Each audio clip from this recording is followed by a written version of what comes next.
Bismillahirrahmanirrahim. Assalamualaikum warahmatullahi wabarakatuh. Innal hamdalillah nahmaduhu wa nasta'inuhu wa nastaghfiruh wa na'udzu billahi min sururi anfusina wa min sayyiati a'malina. May yahdihillahu fala mudhillalah wa may yudlilhu fala hadiyalah. Asyhadu an la ilaha illallah wahdahu la syarikalah wa asyhadu anna Muhammadan abduhu wa rasuluh. Allahumma sholli wa sallim ala Sayyidina Muhammad wa ala ali Sayyidina Muhammad. Qala Allah Ta'ala fil kitabil karim, a'udzu billahi minasyaitonir rajim, bismillahirrahmanirrahim. Ya ayyuhalladzina amanu taqullaha haqqa tuqatih wa la tamutunna illa wa antum muslimun.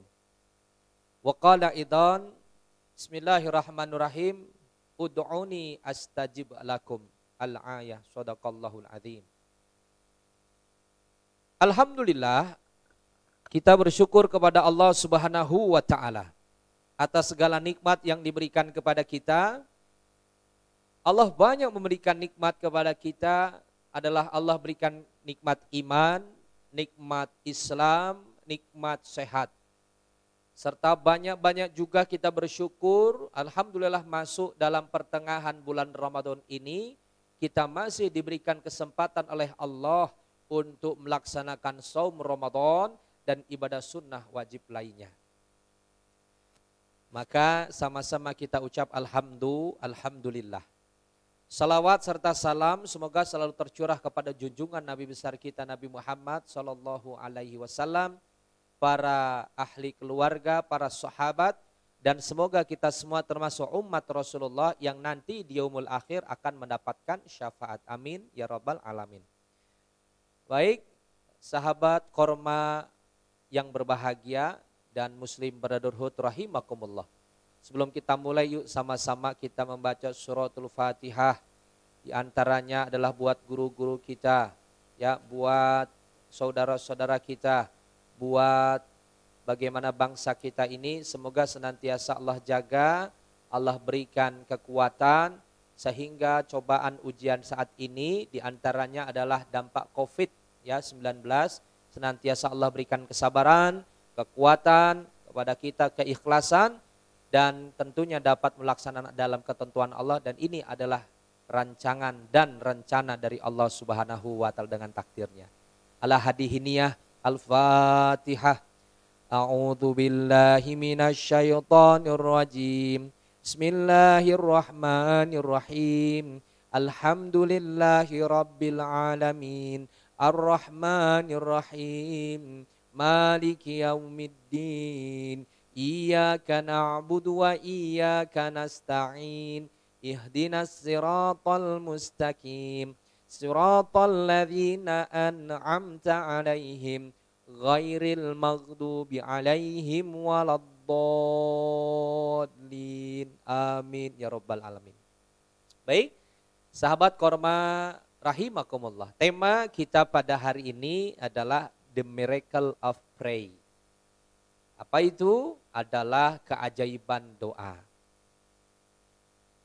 Kalau kita berbicara tentang doa, juga ini bagian dari ibadah. Seperti yang disampaikan dalam hadis riwayat At-Tirmizi, ad-du'a'u huwal ibadah, ya. Ad-du'a'u huwal ibadah. Doa adalah ibadah. Maka pada saat kita senantiasa melakukan yang namanya doa, pada saat kita sering menunaikan yang namanya doa, pada saat kita rajin dan rutin memanjatkan permintaan atau memanjatkan keinginan kita kepada Allah dalam bentuk doa, maka itu bagian dari ibadah.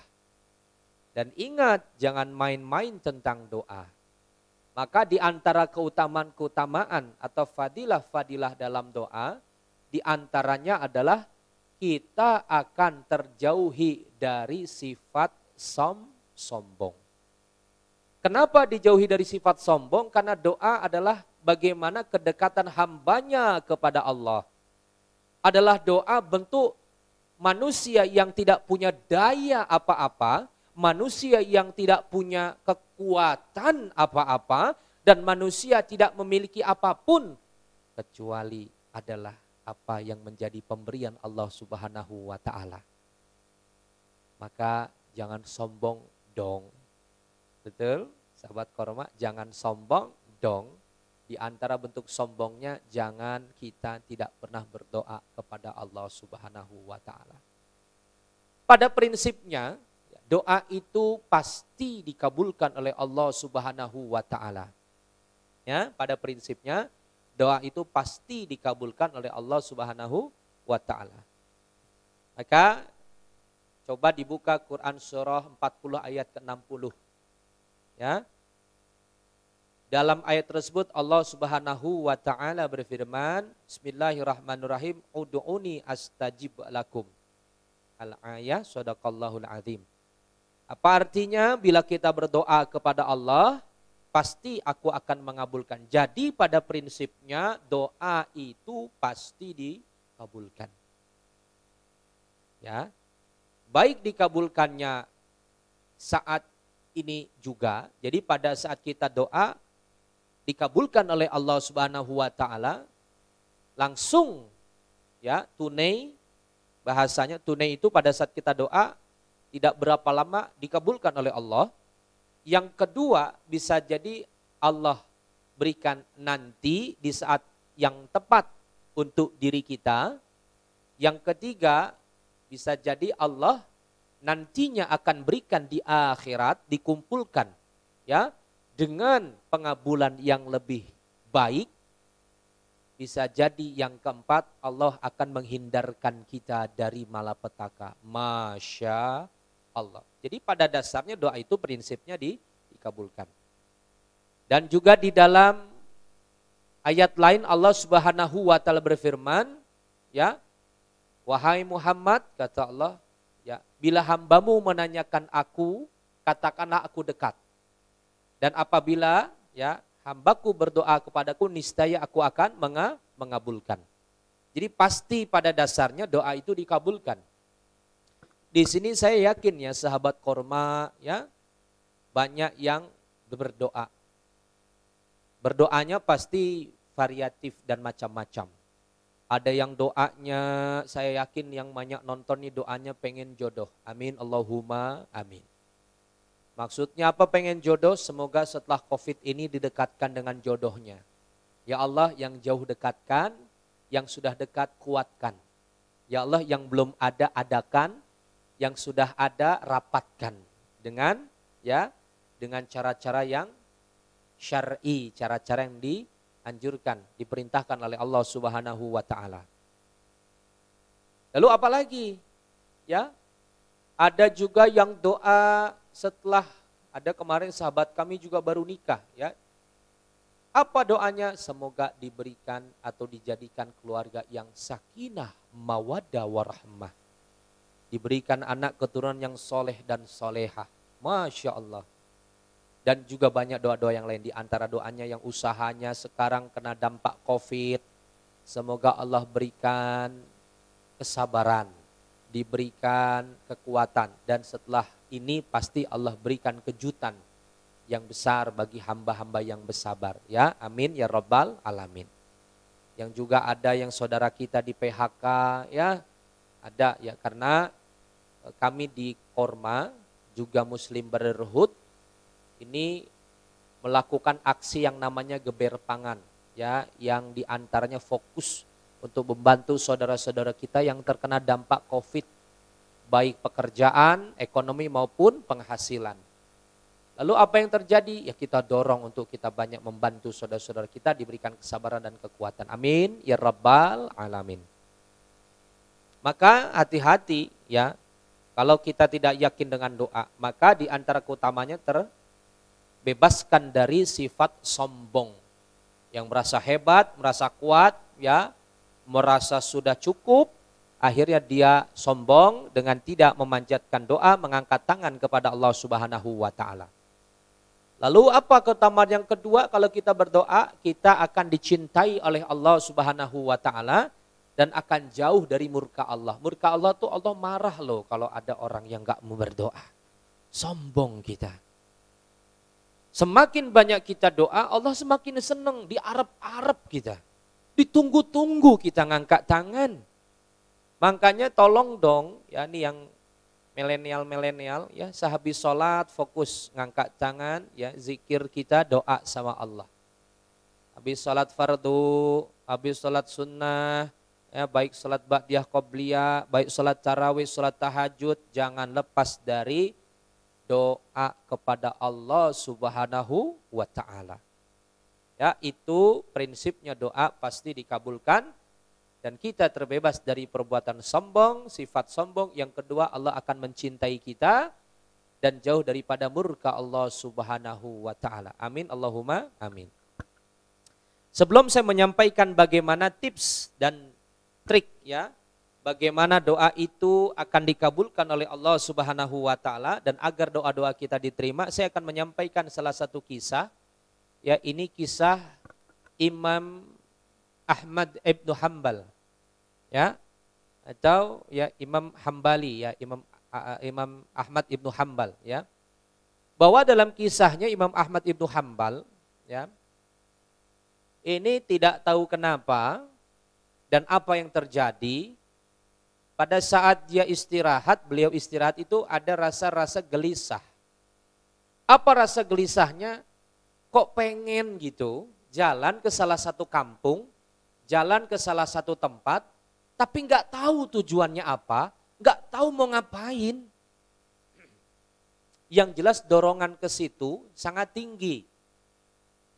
Lalu karena Imam Ahmad ibnu Hanbal ini istilahnya dengan bagaimana husnudzonnya dengan keinginan itu, akhirnya Imam Ahmad ibnu Hanbal memutuskan untuk mengikuti apa yang menjadi kegelisahan di dalam mimpi dan benaknya tersebut. Akhirnya dilakukanlah dengan perjalanan yang cukup panjang dan cukup jauh. Karena ini bagian bahasanya satu desa ke desa yang lain, ya, satu kampung ke kampung yang berbeda, ya. Lalu dalam perjalanannya Imam Ahmad ibnu Hanbal tidak terasa sudah terlalu malam dalam perjalanan. Akhirnya di salah satu kampung, salah satu tempat Imam Ahmad ibnu Hanbal memutuskan untuk sholat berjamaah di salah satu masjid. Sholatlah berjamaah di situ. Lalu selesai sholat, pembubaran itu jamaah, ada yang menegur salah satu jamaahnya. Ingat, Imam Ahmad ibnu Hanbal sangat tawadu dan zaman dulu belum ada sosial media, belum ada foto, ya belum ada handphone. Jadi ilmunya dirasakan, tapi secara secara terkenal gitu ya, baik wajahnya, ya tidak terkenal seperti sekarang ya ustadz-ustadz yang gampang pada saat kajian, pada saat tausiah atau mauidhah hasanah bisa di-share melalui sosmed. Jadi fisiknya kelihatan, wajahnya kelihatan, penampilannya kelihatan, akhirnya ketemu pun ini AA Dimas ya, tahu karena apa? Karena ngelihat di sosial media misalnya. Tidak tahu jamaah di situ yang sholat di situ adalah Imam Ahmad ibnu Hanbal. Bagaimana imam di antaranya 4 mazhab, ya, yang sangat masyhur, yang di antaranya kita juga pun ada yang melakukan ya dengan apa yang disampaikan dengan ilmu-ilmunya Imam Ahmad ibnu Hanbal. Lalu ditanya sama salah satu jamaah, "Bapak, ya, Bapak bukan jamaah sini, betul? Bapak bukan orang sini, betul? Bapak musafir?" "Ya." "Lalu apa yang Bapak lakukan?" "Saya ini mau jalan ke kampung sebelah." Ternyata ini sudah sampai, tidak terasa sudah cukup malam perjalanan saya. Lalu saya memutuskan untuk sholat Isya di masjid ini. Lalu setelah ini saya akan mencari tempat penginapan karena saya harus bermalam dan melanjutkan perjalanan.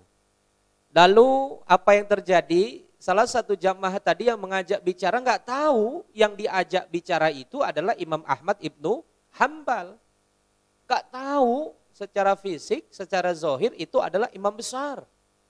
Lalu apa yang terjadi? Laki-laki tadi mengatakan, "Ya sudah Pak, kalau nggak keberatan, nginep di rumah saya aja deh. Ya, saya ada tempat untuk menginap, monggo, dan besok bisa dilanjutkan perjalanannya." Sahabat korma rahimakumullah. Lalu dalam kisahnya sampailah ke rumah Imam Ahmad Ibnu Hambal ini disuruh istirahat. Ya, sudah merebahkan badannya, tinggal memejamkan mata, lalu itu tabir tersingkap. Tabir itu kayak gorden, kayak hordeng, pembatas. Apa yang dilihat oleh Imam Ahmad Ibnu Hambal? Ternyata si laki-laki ini penjual roti. Si laki-laki ini penjual kue, ya bentuknya roti gitu yang dijajakan keliling. Lalu yang sangat luar biasanya adalah apa? Adalah tukang roti ini, ya si laki-laki ini pada saat buat roti dari awal membuat adonan sampai jadi itu adonan dan masuk ke oven dan langsung masuk ke dalam keranjang untuk dijajakan jualan besok pagi. Apa yang menjadi takjubnya dari Imam Ahmad Ibnu Hambal? Tukang roti ini tidak lepas dari Astaghfirullahaladzim, astaghfirullahaladzim, astaghfirullahaladzim, innallaha ghafurur rahim. Minta ampun kepada Allah. Memohon ampunan atas salah yang dia lakukan kepada Allah Subhanahu wa ta'ala. Jadi sahabat korma rahimakumullah enggak lepas dari awal membuat roti hingga akhir. Imam Ahmad Ibnu Hambal akhirnya sampai dia memejamkan mata. Besok subuhnya selesai dan segala macam hingga saatnya Imam Ahmad Ibnu Hambal mau pamit, mau izin. Lalu apa yang terjadi? Diajak bicaralah si laki-laki tukang roti ini. Mas, ya, wahai laki-laki muda, baik. Saya terima kasih diizinkan bermalam di sini. Tapi kalau boleh saya tanya, semalam saya belum tertidur, saya lihat bahwa panjenengan, bahwa Mas tidak lepas dari istighfar pada saat membuat roti, begitu. Lalu apa yang sudah didapatkan dari istighfar? Gitu kata Imam Ahmad Ibnu Hambal. Dan ingat tukang roti ini, laki-laki ini tidak tahu yang diajak ngomong, yang diajak nginep, yang diajak interaksi di dalam rumahnya adalah Imam Ahmad Ibnu Hambal. Lalu apa yang terjadi? Lalu si laki-laki ini mengatakan, Bapak, dengan saya beristighfar, sesungguhnya segala doa-doa saya dikabulkan oleh Allah Subhanahu wa ta'ala. Apa yang saya panjatkan diijabah oleh Allah Subhanahu wa ta'ala. Apa yang saya sampaikan dikabulkan oleh Allah Subhanahu wa ta'ala. Masya Allah. Takjub ini Imam Ahmad Ibnu Hambal sama anak muda yang demikian. Laki-laki yang demikian ini takjub. Kenapa? Ternyata tukang roti demikian masih senantiasa tidak meninggalkan amalan istighfar dalam setiap aktivitas dan kegiatannya. Lalu seketika tukang roti tadi ini bilang lagi ke Imam Ahmad Ibnu Hambal, wahai Bapak, ya kenapa? Sesungguhnya ada satu doa yang belum Allah kabulkan. Ada satu doa yang belum Allah ijabah. Ada satu doa yang belum Allah tunaikan kepada saya. Tapi saya yakin, seyakin-yakinnya, keyakinan kepada Allah, doa itu satu saat akan dikabulkan kepada saya. Penasaran Imam Ahmad Ibnu Hambal. Nanya doanya apa? Lalu laki-laki ini berkata dan bilang di depan langsung. Ya, dan dia nggak tahu di depan itu siapa, yang dia kenal hanya bapak yang ingin berjalan jauh safar dan dia butuh istirahat di rumahnya. Lalu tukang roti ini berkata, anak muda ini berkata, laki-laki ini berkata, saya berdoa kepada Allah dan ini belum dikabulkan kepada Allah. Ya Rob, ya Rob, ya Rob. Aku berdoa kepadamu ya Rabb, dan aku yakin doaku akan dikabulkan olehmu ya Rabb. Lalu apa yang disampaikan oleh tukang roti tadi? Ya Allah, mudahkanlah aku, ijabahlah aku, pertemukanlah aku dengan imam besar, Imam Ahmad Ibnu Hambal. Masya Allah. Satu ketika Imam Ahmad Ibnu Hambal yang berhadapan di depannya meneteskan air mata, gemetar tubuhnya, gemetar tangannya. Lalu apa yang terjadi? Wahai wahai penjual roti, sesungguhnya yang di hadapanmu ini adalah Imam Ahmad ibnu Hambal. Lalu Imam Ahmad ibnu Hambal ini luar biasa. Kenapa? Beliau menyampaikan bahwa beginilah cara Allah mencintai hambanya. Mencintai hambanya. Pada saat apa yang dia minta pasti dikabulkan oleh Allah Subhanahu wa ta'ala. Imam Ahmad harus berjalan jauh. Imam Ahmad harus kemalaman dan harus mencari tempat penginapan. Imam Ahmad harus mencari tempat untuk beristirahat. Ternyata atas izin Allah. Beginilah cara Allah untuk menghantarkan kepada orang-orang yang saleh. Orang-orang yang dipilih dan dicintai oleh Allah Subhanahu wa ta'ala. Ini hikmahnya. Tidak perlu dia menghampiri Imam Ahmad ibnu Hambal. Tidak perlu ia menghampiri kajian Ahmad ibnu Hambal karena cukup jauh dan suatu saat dia pun hadir dalam pengajiannya. Tapi saat ini Imam Ahmad ibnu Hambal menghampiri rumahnya, menemui dirinya, bercengkerama dengannya, istirahat di rumahnya, mencicipi hidangannya, sampai beribadah di rumahnya di kala malam hari. Masya Allah. Ini luar biasa karena doa. Lalu ada satu kisah lagi, ini kisah tentang Dr. Hisham. Dr. Hisham ini dokter dari negeri Syam. Terkenal dengan Dr. Hisham dan beliau adalah ahli saraf dan ahli tulang. Sangat terkenal di Jazirah Arab.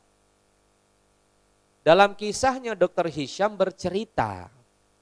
Kenapa bercerita? Karena Dr. Hisham ini sangat terkenal di Jazirah Arab dan menyampaikan apa yang menjadi perjalanan hidupnya dan ini tidak pernah dilupakan oleh Dr. Hisham. Satu ketika Dr. Hisham, dokter yang sangat terkenal, ahli saraf dan ahli tulang. Dr. Hisham ini di Jazirah Arab namanya sangat harum, ya. Dan banyak pasien-pasien serta dokter-dokter yang menjadikan beliau sebagai rujukan ikhtiarnya untuk menyembuhkan sakit tulang dan syaraf. Di satu keadaan Dr. Hisham harus menghadiri salah satu acara internasional, acara besar. Dan akhirnya beliau harus menggunakan alat transportasi pesawat. Karena keesokan paginya Dr. Hisham harus hadir dalam acara tersebut. Lalu singkat dari cerita yang disampaikan beliau adalah pada saat perjalanan sudah menggunakan pesawat, pesawatnya pun bukan pesawat yang besar. Tapi pesawat dengan kapasitas penumpang yang terbatas. Lalu dalam perjalanannya ternyata apa? Ternyata pesawatnya harus mendadak mendarat di bandara terdekat atau bandara yang menjadi bandara darurat.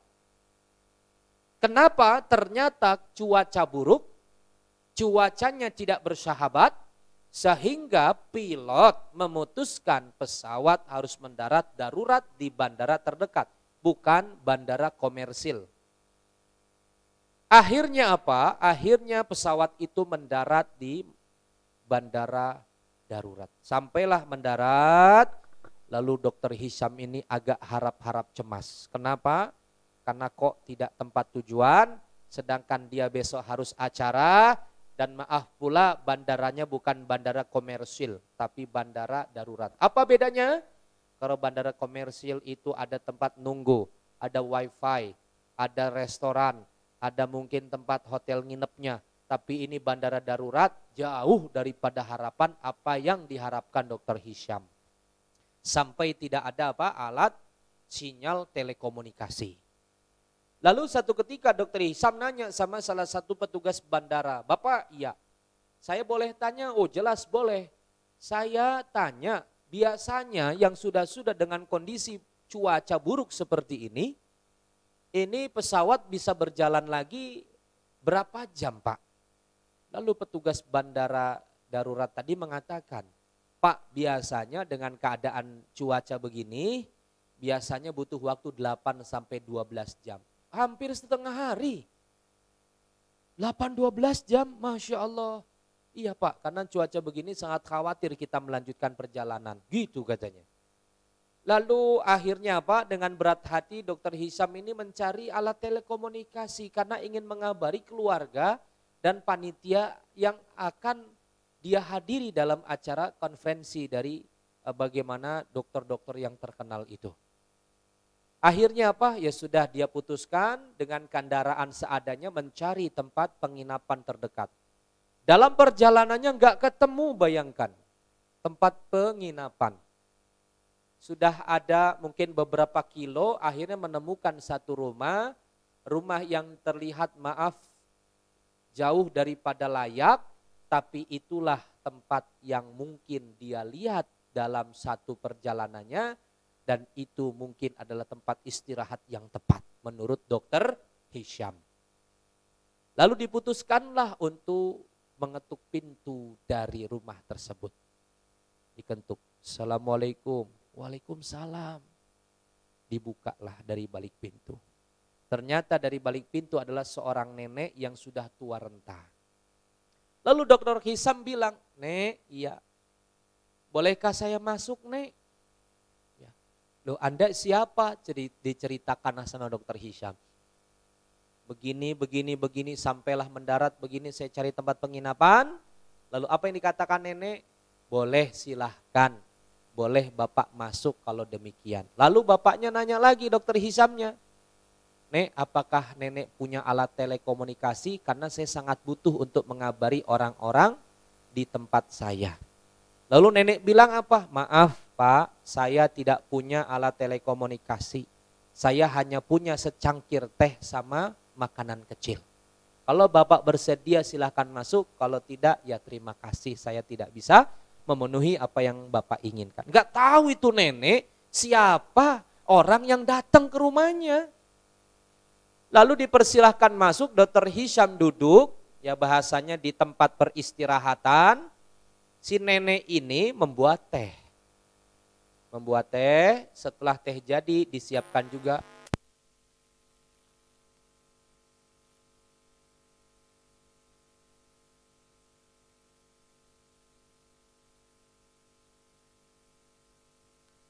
si bapak tadi. Ya diberikan ke sana. Apa diberikannya? Diberikan teh dan makanan kecil. Lalu neneknya kembali kemana? Kembali ke tempatnya. Duduk kembali ke tempat, ya lalu diminum tehnya, dimakan makanan kecilnya. Apa yang terjadi?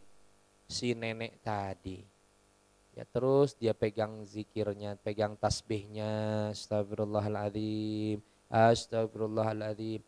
Dokter Hisam sambil minum teh, dokter Hisam sambil makan makanan kecil, ngelihat nenek tadi asik banget zikir. Lalu nggak sadar, dokter Hisam lihat di sebelah nenek itu kayak ada kasur kecil dan di situ ada anak yang dari awal sampai akhir nggak sadar bahwa anak itu diem, bahwa nggak sadar anak itu nggak bergerak. Bahwa sadar anak itu apa enggak ngomong. Lalu dokter Hisam negur nenek. Nek, iya. Makasih ya Nek teh sama makanan kecilnya. Iya Pak. Nek, kalau boleh tahu Nek di sebelah nenek itu siapa katanya. Oh di sebelah saya ini cucu saya Pak. Loh cucu? Orang tuanya kemana Nek? Gitu kata dokter Hisam. Pak, orang tuanya dua-duanya sudah meninggal dunia Pak. Dia yatim piatu. Ayahnya sebelum lahir, dia lahir meninggal. Dan ibunya pada saat proses persalinan juga meninggal dunia. Jadi sejak lahir dia bersama saya di rumah ini. Lalu ditanya lagi, Nek, ini kenapa dia diem Nek, gak bergerak Nek? Ya. Lalu apa kata nenek tadi? Dia sakit Pak, sakit saraf dan tulang.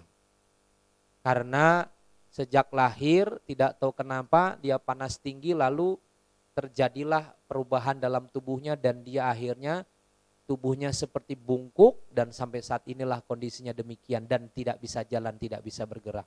Masya Allah. Ternyata dari sejak lahir diasuh oleh neneknya sampai umur sekian, taruh umur 10 tahun, 11 tahun. Lalu akhirnya apa? Lalu apa yang nenek lakukan? Nenek nggak ke dokter, ini kan sakit serius Nek. Pak, saya bersyukur tiap hari masih Allah berikan rizki untuk makan. masih ada uang untuk, masih ada rezeki makanan untuk saya makan sehari-hari bersama cucu saya. Lalu nenek nggak berobat.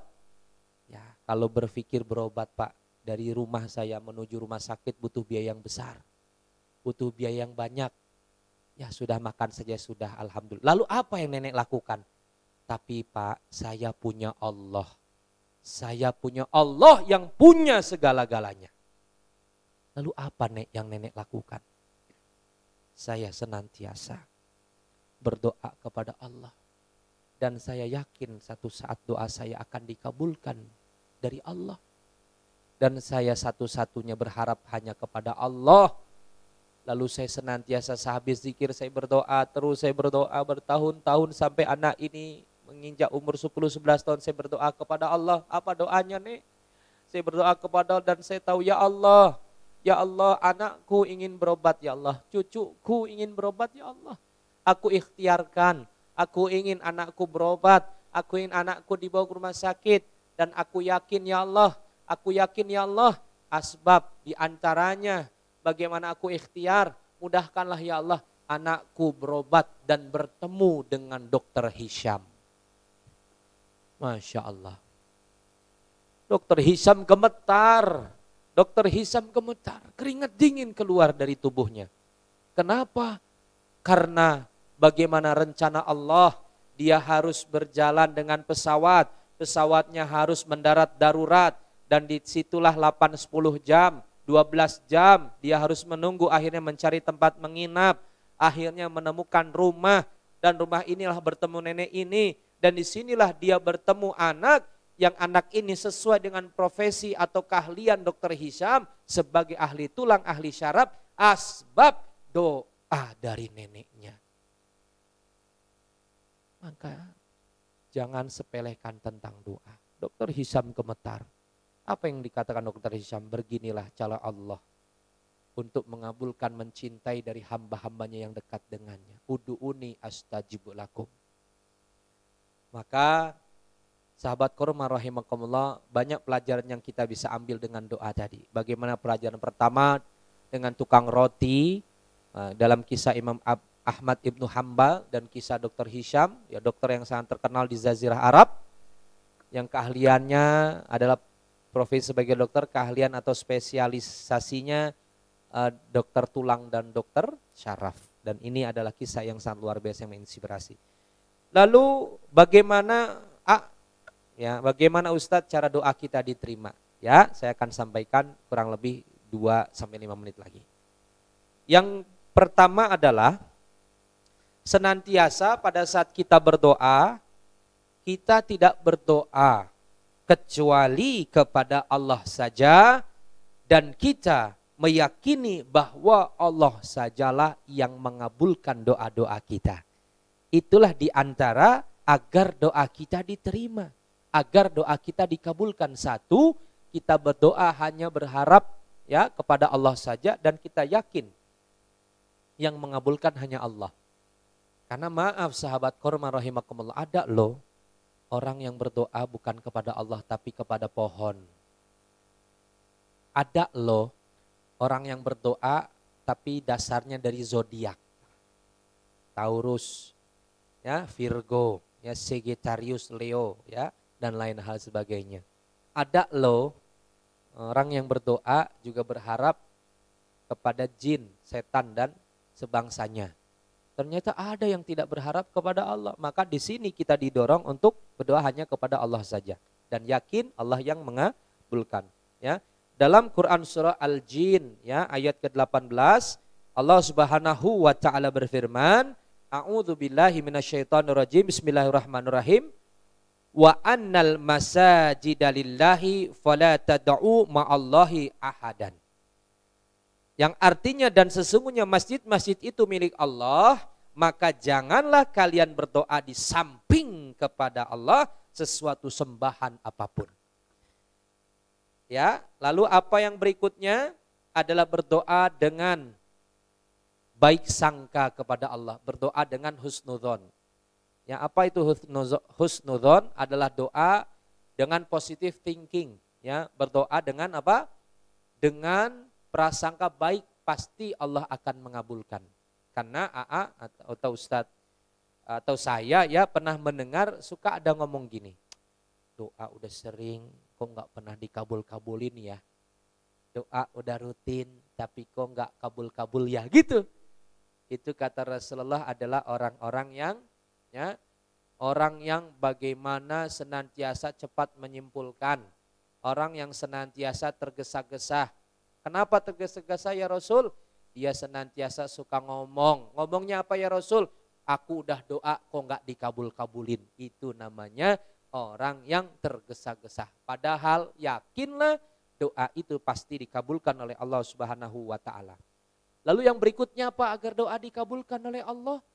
Yang berikutnya yang ketiga adalah senantiasa kita menghadirkan hati kita. Ya. Apa maksudnya hati? Bahwa Rasulullah Shallallahu alaihi wasallam bersabda dari hadis riwayat Tirmizi, ketahuilah sesungguhnya Allah tidak mengabulkan doa dari hati yang lalai. Jadi jangan sampai tadi ada sifat sombongnya, ada riyaknya, ada hasadnya ya, ada ujubnya ya.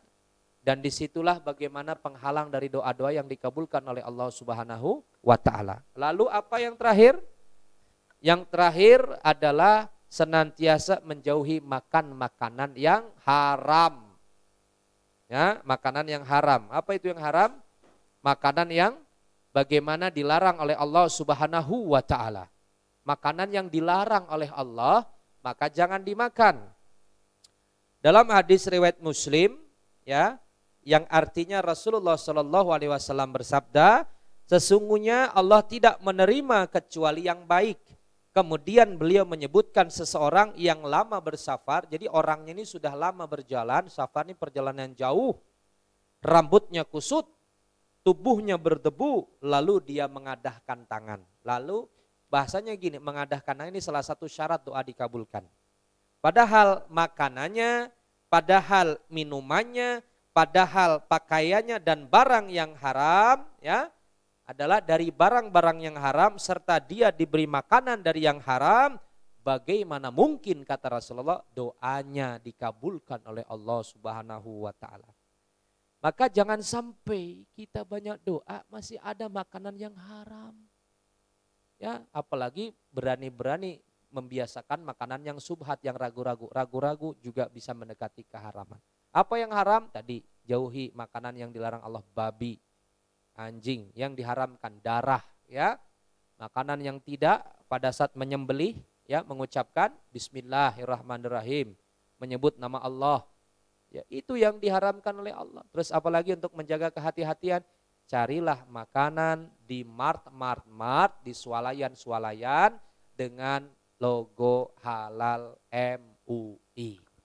Akan lebih ikhtiar kita lebih mantap karena sudah ada para ulama yang mempertanggungjawabkan dengan keluarnya logo halal dari MUI. Bukan logo halal saja tapi ada logo MUI-nya dengan nomor registrasi bahwa benar sudah dicek baik seluruh bahan-bahannya adalah bahan-bahan yang baik. Maka bila kita senantiasa menggunakan makanan yang haram, berharap kepada Allah, menghadirkan hati, insya Allah memudahkan doa kita untuk cepat dikabulkan oleh Allah Subhanahu wa taala, ya.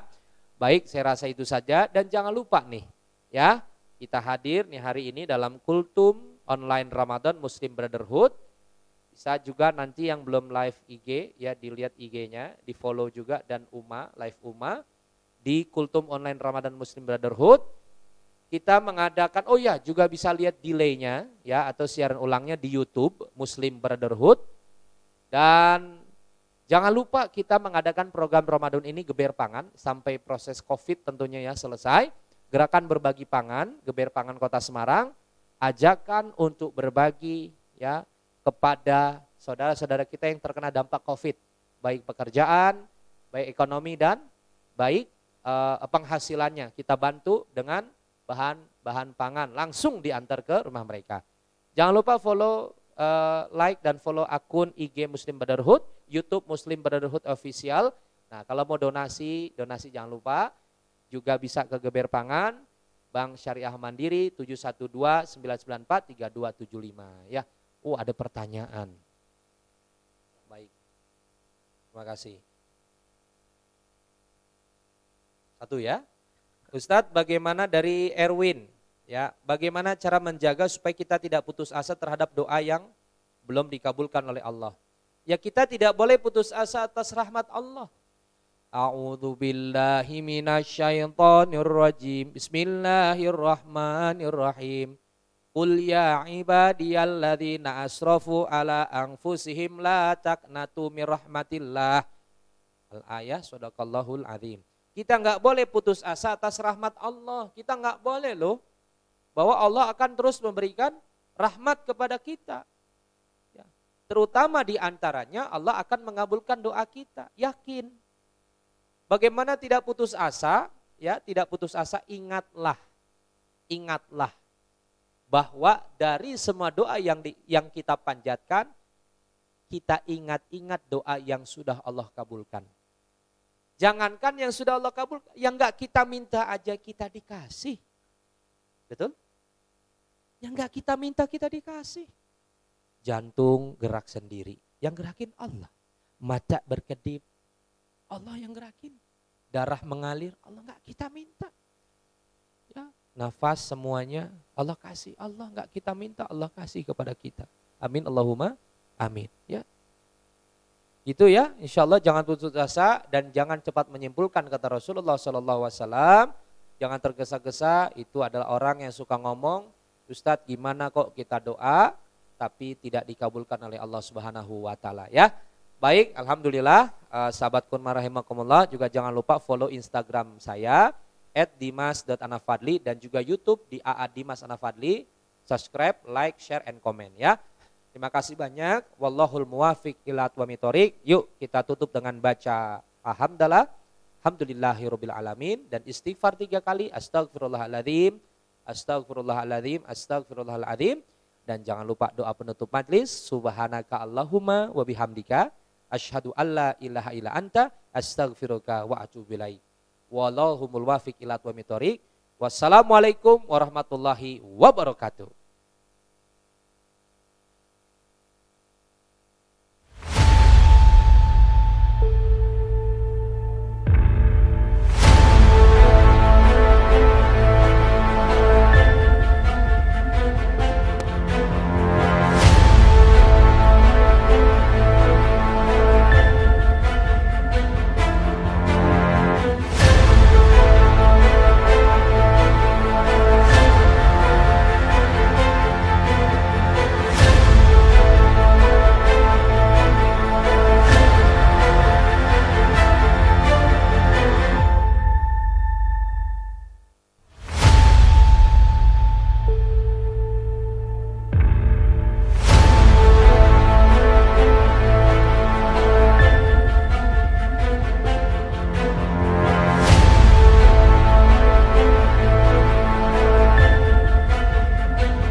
ربنا ظلمنا أنفسنا وإن لم تغفر لنا وترحمنا لنكونن من ربنا لا تزغ قلوبنا بعد إذ هديتنا وهب لنا من لدنك رحمة إنك أنت semua bukan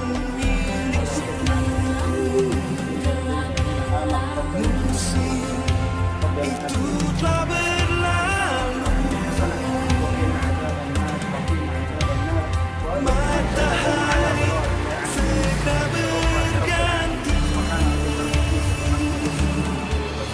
badai pasti berlalu,